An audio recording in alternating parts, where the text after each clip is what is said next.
नमस्कार, आप देख रहे हैं आप तक न्यूज और मैं हूं आपके साथ आरती सिंह आजाद। और रुक करते हैं खास खबर की ओर। आज जनपद जालौन के कस्बा कालपी में राजकीय औद्योगिक प्रशिक्षण संस्थान का उद्घाटन मुख्य अतिथि भानु प्रताप सिंह वर्मा, केंद्रीय मंत्री लघु एवं मध्यम उद्यम मंत्रालय, भारत सरकार के द्वारा नवनिर्मित IT भवन एवं स्मार्ट क्लास का उद्घाटन किया गया। कार्यक्रम को संबोधित करते हुए मंत्री भानु प्रताप वर्मा ने कहा कि स्मार्ट क्लास से छात्र कंप्यूटर के क्षेत्र में तकनीकी ज्ञान प्राप्त करेंगे, साथ ही नवीन तकनीक का प्रयोग कर जीवन में बड़ा लक्ष्य निर्धारित करेंगे। साथ ही मंत्री ने कहा कि कालपी संस्थान में MSME विभाग की विभिन्न ट्रेनिंग कार्यक्रम उपलब्ध कराने का आश्वासन दिया। कार्यक्रम के अंत में नोडल प्रधानाचार्य द्वारा मंत्री का कालपी का हाथ से बने कागज का मूवमेंटो स्मृति चिन्ह देकर आभार प्रकट किया एवं साथ ही कार्यक्रम में उपस्थित समस्त प्रतिनिधियों एवं अधिकारियों का आभार व्यक्त किया। मन हुआ है, क्या कार्यक्रम सब पूरा? विशेष रूप से ITI प्रांगण में एक IT लैब और स्मार्ट क्लास रूम नए बने हैं, गवर्नमेंट के द्वारा दिए गए हैं बच्चों को अच्छी शिक्षा प्राप्त करने के लिए, अच्छा प्रशिक्षण लेने के लिए। उन्हीं का आज उद्घाटन का उनका उद्घाटन किया है।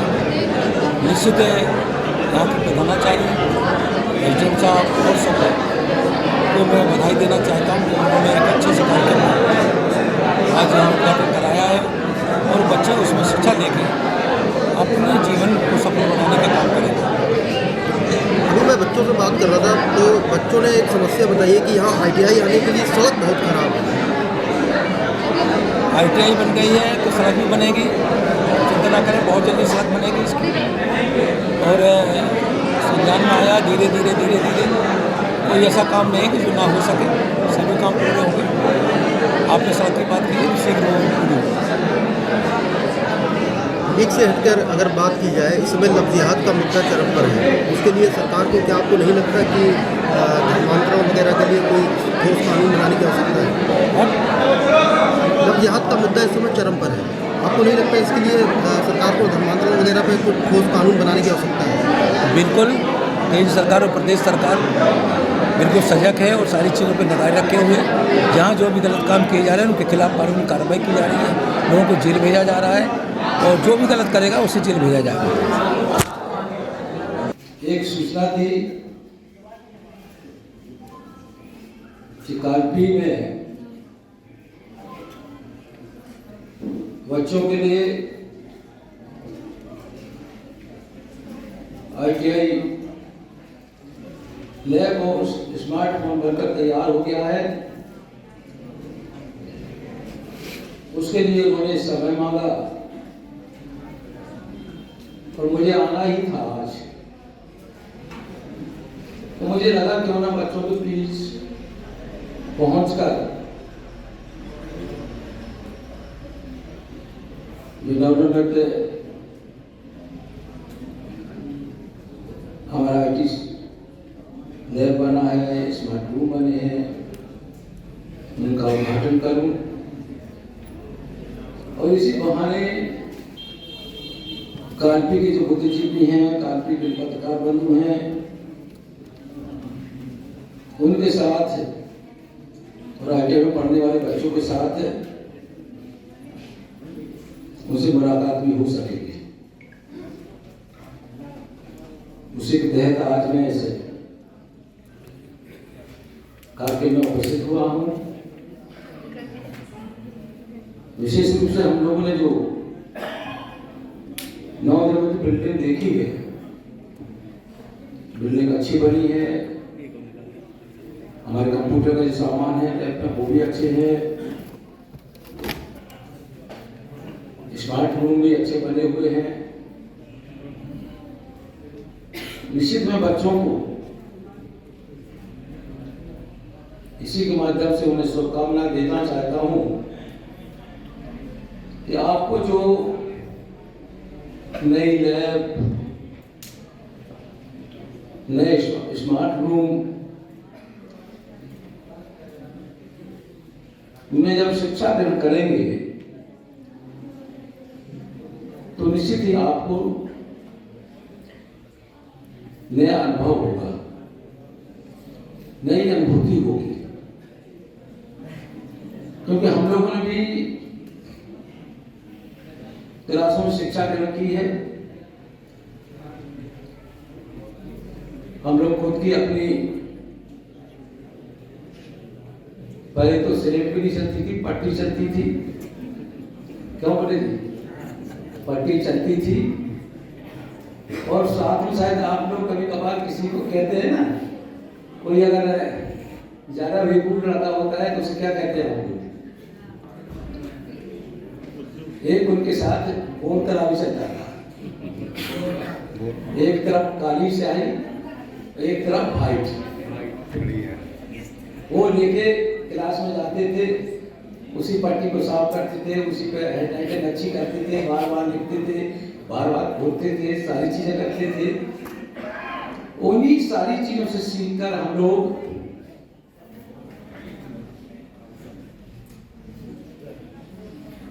प्राइमरी से हाई स्कूल। शासन को जीरो टॉलरेंस की नीति पर विभाग द्वारा किए कार्यों की पड़ताल। जालौन के भूमि संरक्षण विभाग में भ्रष्टाचार की सुगबुगाहट पर जांच के आदेश। डीएम जालौन चांदनी सिंह ने 4 जांच का कमेटियां बनाकर दिए जांच के आदेश। पिछले 6 सालों में कराए गए कामों का ब्यौरा नहीं दे सके थे अधिकारी। बंधा योजना, बकरी पालन, चेक डैम, तालाब योजना में पाई गई अनियमितताएं। जांच के बाद सामने आ सकता है करोड़ों रुपए के गबन का मामला। बुंदेलखंड पैकेज के अंतर्गत वाटर हार्वेस्टिंग और प्रधानमंत्री कृषि सिंचाई योजना के तहत भी जांच के आदेश। बताई है कुछ मामला सामने आया, 2016 से जांच कराई, क्या पूरा मामला है, कितनी योजनाओं की जांच हुई? जो भूमि संरक्षण विभाग की योजनाएं चल रही हैं, जैसे खेत तालाब योजना है, NMSA है, और एक वाटर हार्वेस्टिंग टैंक की भी योजना है जिसमें बंदियाँ बनाती हैं। इन सभी योजनाओं में कुछ हमें शिकायतें प्राप्त हो रही थी और हमने ये देखा है कि 2016 से जो भी काम स्वीकृत हुए हैं उसमें कोई भी सत्यापन नहीं हुआ है और कोई भी पुष्टि ठीक से नहीं की गई थी। तो इसी को देखने के लिए, सारी कार्यों की जांच कराने के लिए हमने अलग अलग टीम इकाईवार बनाई है और 2016 से जो भी अभी तक काम हुए हैं, जो भी भुगतान हुए हैं, उनकी ये सभी टीमें इकाईवार जांच करके इसमें कार्रवाई करेगी। कोई शिकायतें प्राप्त हुई थी आपको? शिकायतें प्राप्त हुई थी, उन्हीं का संज्ञान लेते हुए हमने ये किया है। और जो हाल ही में भूमि संरक्षण विभाग की बैठक थी जिसमें हमें नई योजनाओं का सत्यापन अनुमोदन करना था और पुरानी योजनाओं की पुष्टि करनी थी, उसमें यही संज्ञान में लाया गया कि उसमें कोई भी सत्यापन ठीक से मौके पे नहीं पाया गया है। तो सारे रिकॉर्ड्स को अभी हमने मंगाया है और जांच करके नियमानुसार कार्रवाई की जाएगी। सहकारी साधन समिति सिकंदरपुर स्थित क्रय केंद्र का मुख्य विकास अधिकारी डॉक्टर अजितेंद्र नारायण ने औचक निरीक्षण किया, जहां पर धान खरीद के बाबत केंद्र प्रभारी से आवश्यक जानकारी लेते हुए धान क्रय व खाद वितरण के रजिस्टर का अवलोकन किया। सीडीओ ने निरीक्षण के दौरान केंद्र प्रभारी को निर्देशित किया कि धान क्रय में किसी भी प्रकार की लापरवाही न बरती जाए, किसानों को हर संभव सुविधा उपलब्ध कराई जाए, पारदर्शिता के साथ खादों का वितरण किया जाए, एक समान सबके साथ व्यवहार किया जाए। इस दौरान खंड विकास अधिकारी रविंद्र यादव, एडीओ कोऑपरेटिव सुनील पाल सहित अन्य अधिकारी मौजूद रहे। जिस प्रशासन पर सरकारी व सार्वजनिक स्थानों को अतिक्रमण से बचाने की जिम्मेदारी है, वे सरकारी स्कूल व अस्पताल को अतिक्रमण से बचा नहीं पा रहे हैं। ऐसा ही मामला जिला मुख्यालय के ब्रह्मंडल हायर सेकेंडरी स्कूल व अस्पताल का सामने आया है। ये दोनों ही भवन स्कूल के आसपास ही पिछले कई सालों से अतिक्रमण की चपेट में है।